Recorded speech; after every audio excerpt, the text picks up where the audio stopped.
अस्सलामुअलैकुम नाजरीन, प्यारे नीमू की आज के एपिसोड में दिखाया गया कि अबान से मिलने के लिए अब सिकंदर जाता है तो अबान समझता है कि इसे कुछ नहीं मालूम, मुझे सिर्फ जयान ने यहाँ रखा हुआ है। मगर जैसे ही उसे मालूम होता है कि जैसे ही उसे जयान और इसकी हकीकत के बारे में पता चलता है, बेचारे को तो यकीन ही नहीं आता। इसके बाद निम्रा हाथ जोड़े खड़ी होती है रोशनी और उसकी बहू के सामने कि मुझे मेरे बेटे से मिला दे, वो बहुत छोटा है। वो उनके कदमों में बैठ जाती है मगर इन्हें जरा तरस नहीं आता। इतने में सिकंदर कॉल करता है अपनी बीवी रोशनी को और उससे कहता है कि अबान बात करना चाहता है निम्रा के साथ। उसने अबान को समझाया था कि वो निम्रा को राजी करे सिग्नेचर करने के लिए, मगर जैसे ही रोशनी फोन देती है निम्रा को और अबान उससे कहता है कि हरगिज इनकी बात मत मानना, तुम बिल्कुल इनके आगे मत घबराना, मैं तुम्हारे साथ हूँ, तुम परेशान मत होना। निम्रा रोने लगती है जोर जोर से और वो गुंडे उसे दोबारा से मारने शुरू कर देते हैं क्योंकि सिकंदर नहीं चाहता था कि वो निम्रा को इस तरह की बात करे। अब इसकी इस बात करने का मतलब ये था कि निम्रा अब और ज्यादा मजबूत हो जाएगी अपने फैसले पर। यहाँ रोशनी फोन छीन लेती है निम्रा से और दूसरी तरफ अबान से सिकंदर फोन छीन लेता है। अबान की इस हरकत पर सिकंदर को बहुत ज्यादा गुस्सा आता है और वो उससे कह देता है कि मैं तुम्हें हरगिज मरने नहीं दूंगा, और उन लोगों से भी कहता है इस पर जरा हल्का हाथ रखो, इसे मरना नहीं चाहिए क्योंकि इसने सारी जिंदगी शोक मनाना है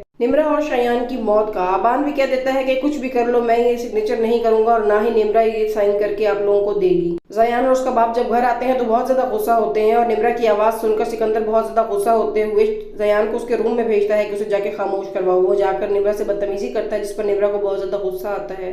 जयान भी कह देता है कि मैं तुम्हारा सांस ही बंद कर देता हूँ। जैसे उसके मुंह पर कपड़ा रखता है वहाँ आलम पहुंच जाता है और किसी न किसी तरह निम्रा को बचा लेता है जयान के हाथों से। निम्रा बेचारी जमीन पे बैठी रो रही होती है और कोई उसकी मदद करने के लिए तैयार नहीं था इस घर में। सिकंदर ने जयान से कह के फैक्ट्री का तमाम अमला बदली करवा दिया होता है और कहता है कि घर में भी जितने नौकर हैं उन्हें तब्दील कर दो, लेकिन रोशनी के कहने पर आलम और फरजाना को नौकरी से नहीं निकाला जाता और आगे आने वाली इकसात में यही इनके लिए खतरा साबित होने वाले हैं। आलम निम्रा के कमरे में जब खाना रखने के लिए जाता है तो निम्रा उसके आगे हाथ जोड़ती है कि वो किसी न किसी तरह उसकी मदद करे, तो आलम अपना फोन निकालकर निम्रा को दे देता है और फिर जल्दी से बाहर आ जाता है, जिस पर रोशनी उस पर गुस्सा होती है कि देर क्यों लगाई। तो वो कहता है वो खाना नहीं रखने दे रही थी इसलिए मुझे देर लगी। रोशनी कहती है कि तुम घर बनवाना चाहते थे ना, मैं तुम्हें तुम्हारी मर्जी का तुम्हारे शहर में घर बना कर दूंगी, मगर इसके लिए तुम्हें मेरी वफादारी करना होगी। आलम हाँ में सर हिला देता है। अब निम्रा कॉल करती है अपनी उस एनजीओ वाली मैडम को और ताहिरा को और उससे कहती है कि किसी न किसी तरह उसे यहाँ से निकाले। जब वो उसे तफसील मालूम करने के लिए कहती है तो वो बताती है कि मैं अभी तफसील से आपके साथ बात नहीं कर सकती, आलम भाई आपको तमाम तफसील बता देंगे कि मैं किस तरह और किस मुश्किल में हूँ। आलम अपना फोन लेने आता है तो निम्रा उसे सारी बात बताती है तो वो कहता है कि वो जरूर बात करेगा ताहिरा मैडम से, लेकिन अगर वक्त आया तो वो उनके पास उनके लिए चला भी जाएगा और बात करेगा शायान और निम्रा के लिए।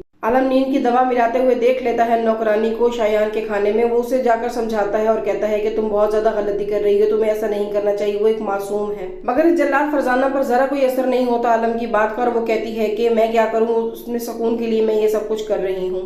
नाज़रीन, आप क्या समझते हैं, क्या आलम निम्रा की वाकया में कोई मदद कर पाएगा? अपनी राय कमेंट बॉक्स में जरूर बताइएगा। वीडियो को लाइक, चैनल को सब्सक्राइब करना ना भूलें। Thank you.